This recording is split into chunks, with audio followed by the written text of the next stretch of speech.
ഞാൻ കഴിഞ്ഞ ദിവസം സ്കിൻ കെയർ പ്രൊഡക്ട്സുകളുടെ വീഡിയോ ഇട്ടപ്പോൾ കുറേ പേര് വന്ന് കമൻറ്റ് ഇട്ടായിരുന്നു ഇതൊക്കെ ഭയങ്കര കോസ്റ്റ്ലി ആയിട്ടുള്ള പ്രൊഡക്റ്റുകളാണോ എന്ന്. ഞാൻ സ്കിൻ കെയർ ചെയ്യുന്ന കുറച്ച് പ്രൊഡക്റ്റുകളായിരുന്നു. ഇനി ഞാൻ നിങ്ങൾക്ക് വേറെ കുറച്ച് പ്രൊഡക്റ്റുകൾ കാണിച്ചു തരാം. ഇവളുടെ സ്കിൻ കെയറിൻ്റെ കുറച്ച് പ്രൊഡക്റ്റുകൾ കാണിച്ചു തരാം.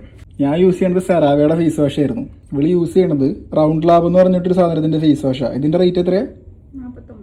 49 AD ഇതിൻ്റെ റേറ്റ്. ഞാൻ യൂസ് ചെയ്യുന്നത് ഓർഡിനറിയുടെ സെറമായിരുന്നു. ഇവള് യൂസ് ചെയ്യുന്നത് നിംബൂസിൻ എന്ന് പറഞ്ഞിട്ടൊരു കമ്പനിയുടെ സെറമാണ്. ഇതിൻ്റെ റേറ്റ് എത്രയാണ്? 57 AD. ഞാൻ യൂസ് ചെയ്യണത് ബ്യൂട്ടി ഓഫ് ജോസിൻ്റെ സെറം. ഇവള് യൂസ് ചെയ്യണത് അനുവ എന്ന് പറഞ്ഞിട്ട് ഏതോ ഒരു കമ്പനിയുടെ സാധനം. ഇതിന് എത്ര? 56 AD. ഇത് സൺസ്ക്രീൻ അല്ലേ? ഇതിനെത്ര? ഇതിന് 35 AD സൺസ്ക്രീന്. ഇനി മെയിൻ സാധനങ്ങളുണ്ട്. ഇതെന്താ? മോയ്സ്ചറൈസർ. ഇത് ഫേസ് മോയ്സ്ചറൈസറാണ്. ഇതിനെത്ര?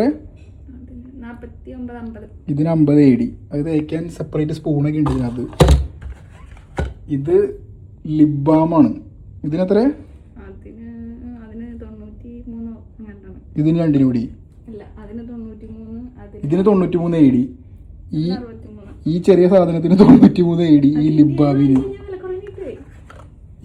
ഇതെന്താ? Lip mask. ഇത് ലിപ് മാസ്ക്. ഇത് ലിപ് ബാം. ഇതിനെത്ര? ഇതിന് 63 AD. ഈ മൊത്തം സാധനങ്ങൾക്കും കൂടി ഏകദേശം 400 AD വരും. അതായത് എൻ്റെ സാധനങ്ങളുടെയൊക്കെ ഒരു ഇരട്ടി റേറ്റ് വരും. ഇനി നിങ്ങളുടെ ഗേൾ ഫ്രണ്ട്സും ഇതേപോലെയാണോ എന്ന് കമൻറ്റ് ചെയ്തേക്ക്.